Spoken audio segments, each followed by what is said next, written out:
Pourquoi avons-nous lancé cette campagne? Parce que dans notre service d'écoute, dont parlera tout à l'heure Henri de Sauce, SOS Fin de Vie, nous nous sommes rendus compte du besoin de parole, d'écoute sur des sujets majeurs.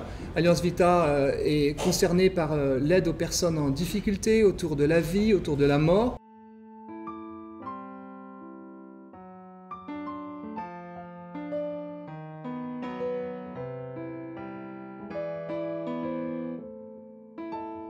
Environ 2000 personnes ont été abordées au sens où engageant un début de conversation.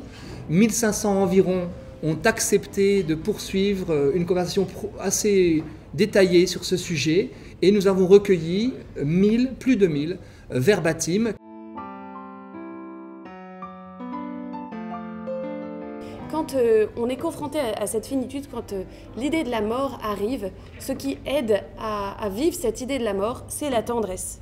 C'est pas du tout à la mode. C'est un mot que je n'ai jamais entendu en 5 ans d'études de psycho, c'est quand même bizarre.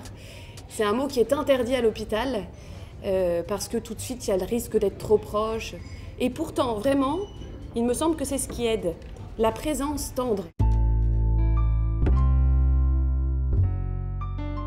J'ai plutôt une forme de cri à adresser à cette occasion à la société en disant que l'état de notre rapport à la mort, l'état de nos pratiques autour de la mort génère un mal de vivre qui est, je crois, très, très important et qui peut être très, très nettement relié à cette réalité.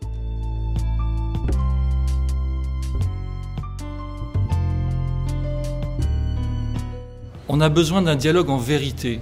Je crois que ça ressort de plusieurs des verbatims. Malheureusement, dans notre société, on l'a évoqué dans les témoignages, dans les exposés précédents, on ne veut pas voir cette mort qui approche et finalement tout le monde risque de jouer un peu le jeu, un jeu de dire les proches disent on ne va pas lui dire qu'il est en train de mourir parce que ça va l'angoisser, donc ils font semblant de croire que ça va continuer. Et la personne en fin de vie joue aussi un peu le rôle de dire bon, je ne vais pas faire de la peine à mes proches et donc j'en parle pas.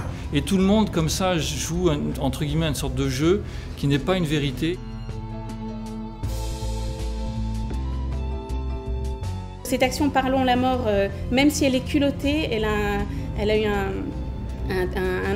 retentissement incroyable sur les écoutés et aussi sur les écoutants. Voilà. Parler de la mort fait vraiment du bien pour la vie et pour la vie de tous.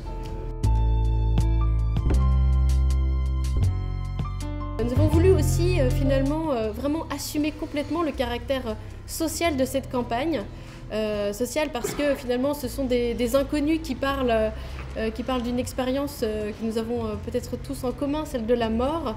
Donc utiliser finalement les médias sociaux pour que ces messages, ces photos fassent aussi leur propre chemin.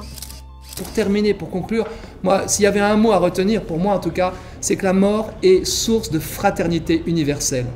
Elle est source de fraternité universelle parce que nous sommes mortels, donc nous parlons entre mortels. La mort est le seul point commun de toute vie après la naissance, et donc dans le futur c'est le seul point commun. Donc parler de la mort, c'est se mettre sur un pied d'égalité, d'emblée.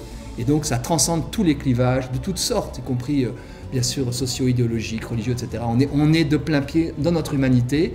Et par ailleurs, ce qui rend cette mort, la conscience de la mort source de fraternité, c'est que ça nous révèle notre fragilité, et ça beaucoup de verbatims le disent. Beaucoup de personnes après la mort de proches disent vouloir vivre différemment.